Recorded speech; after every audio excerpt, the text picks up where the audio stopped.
I never knew my biological father. My mother was left alone with me, struggling to make ends meet with her job as a waitress in a diner.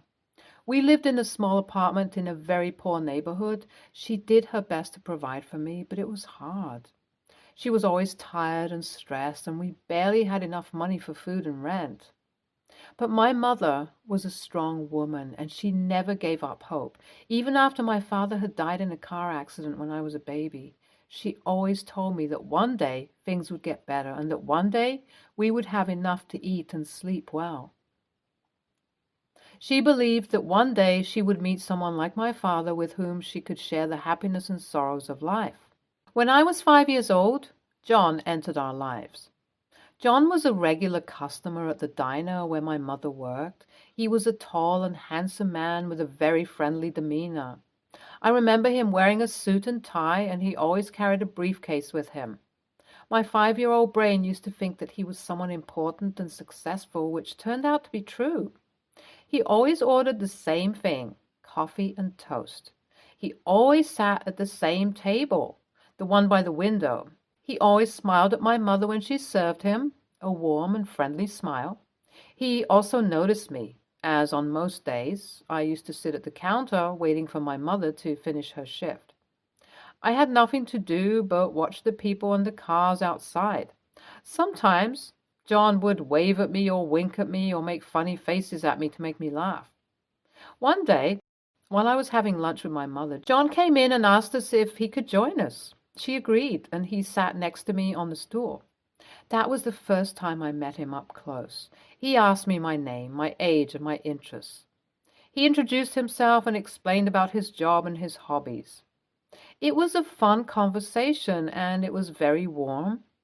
He was a lawyer working for a big firm downtown. He was an avid reader and golfer.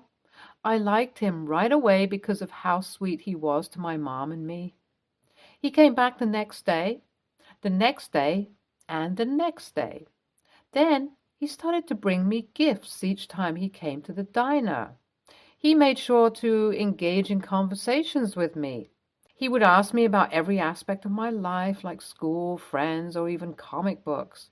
When I talked, he always listened to me with interest and respect. By this time, he was good friends with my mother. He asked her out on a date, and she said yes. The date went well, and within a few weeks they fell in love. I could see how happy my mother was after John entered our lives.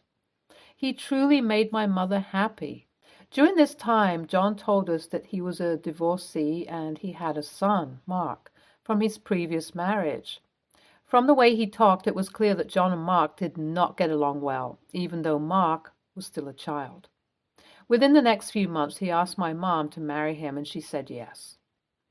I still remember the ring that he bought my mother, as it had a big diamond that sparkled in the light. After marriage, we moved to his house, which was huge compared to the apartment where we lived. It had a big yard and a tall white fence. He had a car with leather seats, air conditioning, and a sunroof. All these were very novel to me, as I had lived in poverty during my first few years of childhood. John gave us more than everything we ever wanted and showered us with love.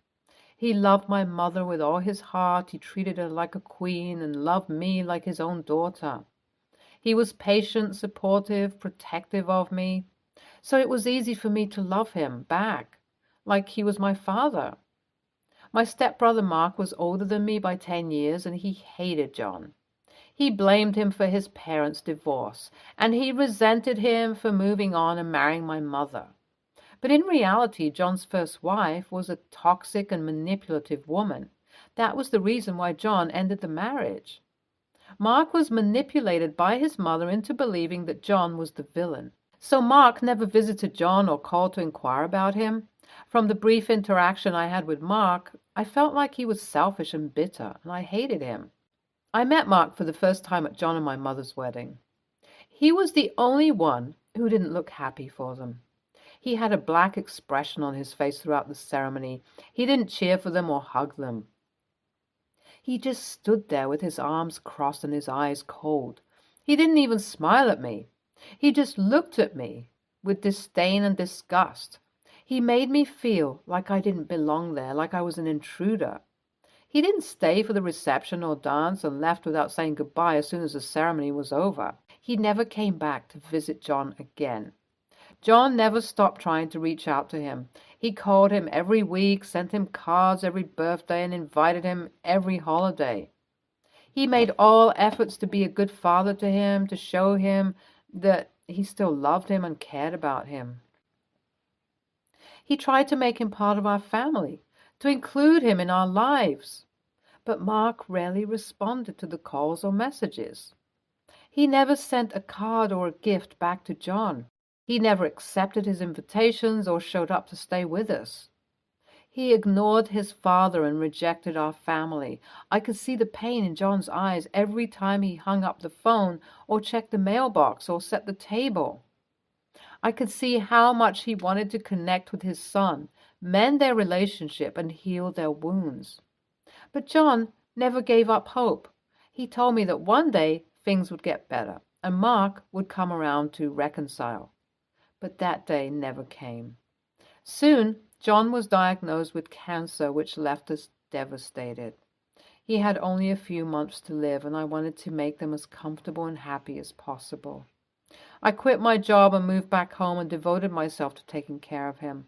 I cooked for him, read to him, played music for him, and tried to do everything I could to make him smile, even when he was in pain. John was not afraid to die, but there was something that still bothered him, his relationship with Mark. We informed Mark about John's condition, hoping that he would finally care enough to visit him or call him or at least send him a card. We hoped that he would realize that this was his last chance to say goodbye to his father and apologize for his behavior. But he didn't respond to our efforts. He ignored his dying father and he broke his heart. John passed away peacefully in his sleep one night. I was by his side holding his hand. He looked calm and serene as if he had no regrets. I kissed his forehead and whispered goodbye. We had a few months to come to terms with the reality that John would die. So his death, though painful, was expected. We were thankful that it ended his suffering.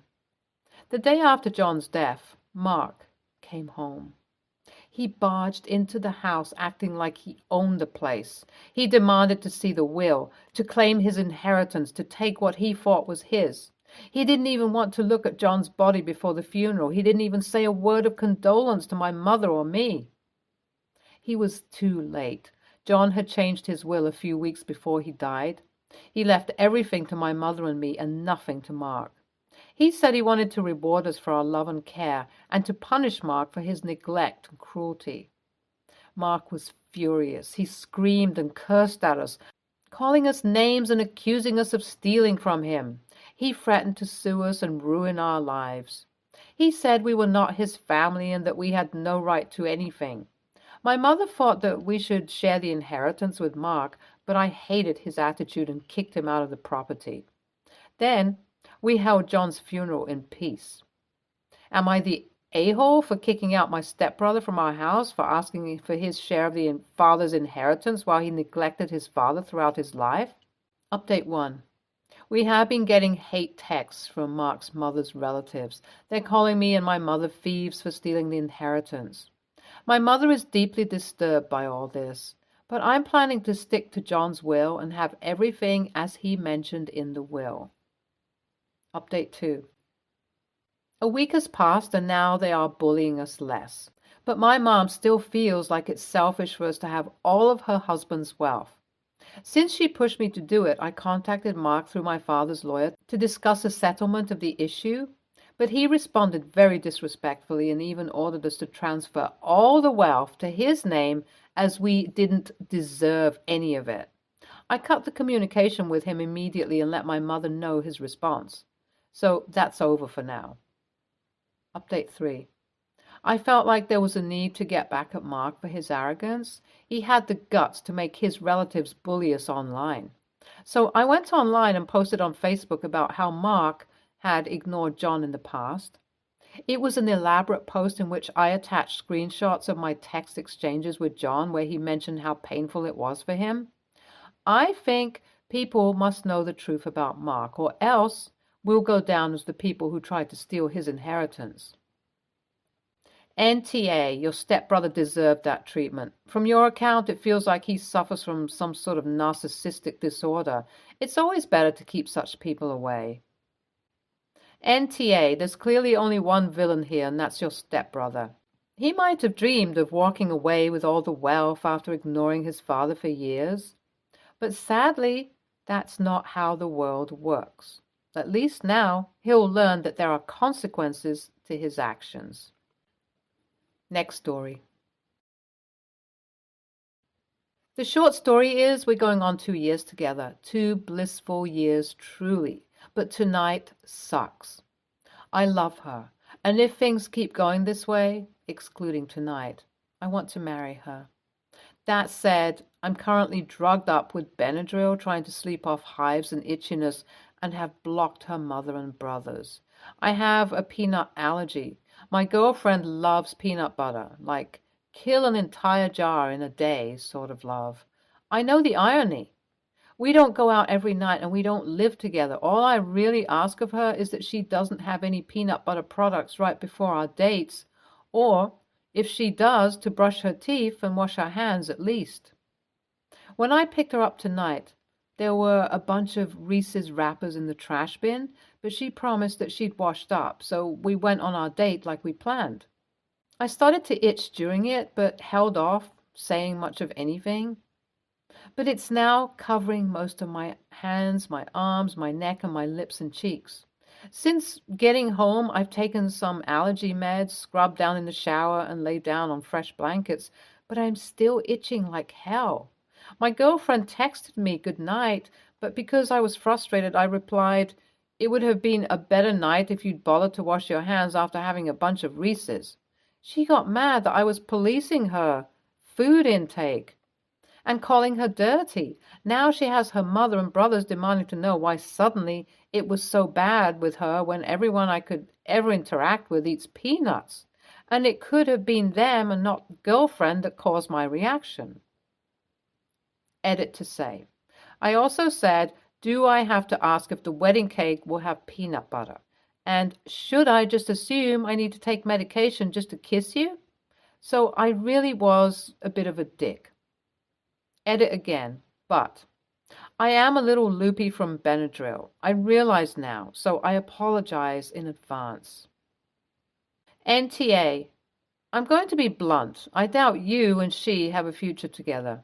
To be with you, she will eventually have to give up peanut butter, peanuts, and all related products. It doesn't sound like she cares enough about you to do something like that. And washing hands is such a low bar. NTA, you have a legitimate medical issue with peanuts. Your girlfriend seemingly disregarded it. Perhaps someone could quibble and say you could use more sensitivity and tact, but the reality is that you're riding out an anaphylactic reaction, so your mood isn't going to be super great. I know what those feel like, bee stings. Beyond the immediate issue of whether or not you're an a-hole, I think you need to examine this relationship on a more fundamental level. You're talking about marrying a person who willfully, and in a very literal sense, put your life in danger over a food product. Given this dynamic, is she willing to keep a nut-free household when you're married? Is having children together something you've considered? A fair bit of research suggests there is a hereditary element to such allergies. Will she endanger your children in a similar manner? After 2 years together, I think these are some very legitimate and fundamental questions you need to be asking. Next story.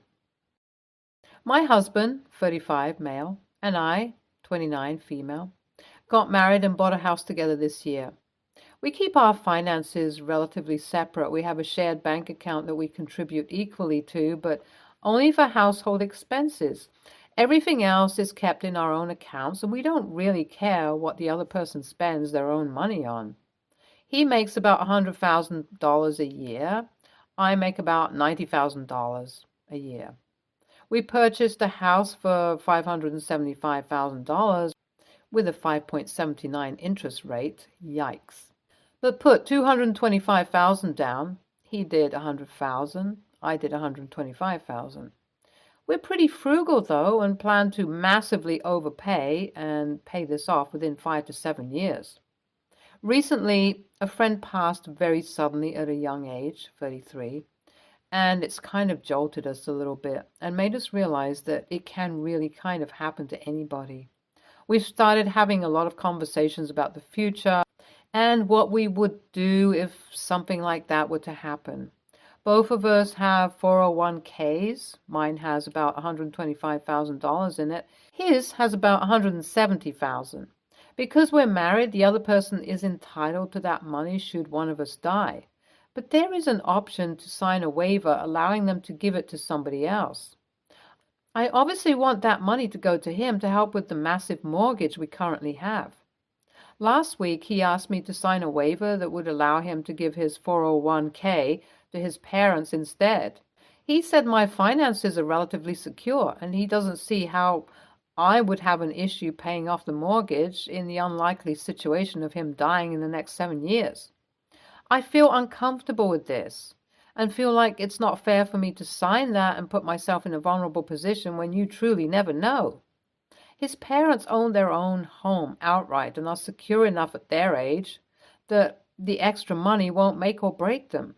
My husband also has a life insurance policy that will go to them as he never put my name on it. I have absolutely no issue with this, and it hasn't been part of this argument. My husband's parents now think I'm an a-hole and a gold digger, even though we've always had a really great relationship, and my husband is tremendously upset with me because I refuse to sign this form. So am I the a-hole? Edit. I think separate finances was bad wording. I just meant we have our own bank accounts for extras, like I use mine for birthday gifts for him, trips to Starbucks, and nights out with the girls. Other than that, though, we do have combined finances. We split the mortgage 50-50, although he's paying more to catch up to me right now. Everything else comes out of the combined account, too. Car insurance, phone bills, travel expenses, Christmas gifts for family. Sorry for the bad wording, but we do contribute equally to our life together, and this is the first time we've ever had a hang-up about anything financially. NTA. He's not an a-hole for asking you, but he is an a-hole for not accepting your answer and telling his parents and getting them stirred up.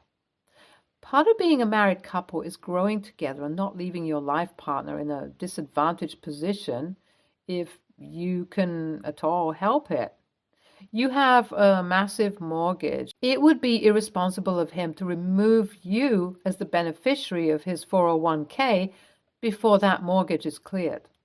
I would counter and tell him that if the mortgage is clear and the house is owned outright in 7 years, then you can revisit the issue. But until then, no. Because should something happen to him, you shouldn't be entirely responsible for the costs of a home you mutually agreed to buy, and his parents have the equity in their own home and would have his life insurance too. Or you can tell him that you have had a rethink and you will also leave your 401k to someone else, and if you predecease your husband, he can struggle to pay the mortgage. NTA, I find it bizarre that he would get his family involved in something that should be between the two of you. He actually told his parents about you and damaged your relationship with them. That doesn't sound like he's thinking long-term to me. What husband wants his parents to dislike his wife? The parents' reaction is bad news also. The prospect of money seems to be more important to them than the health of their son's marriage. They've contentiously labeled you a gold digger. How do you put that insult back in the bottle? Also, your finances aren't really separate if you purchased a home together. You may have your own incomes and accounts, but you've taken on a large debt together and need to pay it off together, even if one of you passes away. There's much bigger problems here. I hope you find a solution that gives you peace of mind. Think about talking this over with a therapist. NTA 100%. Federal laws make you entitled to that money, so I don't blame you for not wanting to sign. It feels odd to me that you have your 401k designated to him and you're okay with it, but your husband doesn't want that. and he has a life insurance policy with his parents as beneficiaries, something doesn't sound right. Also, his parents need to stay the frick out because as his spouse, you are entitled to this money. They are not. They sound like they are hunting for cash. Stay tuned for more stories from Argo Relationships.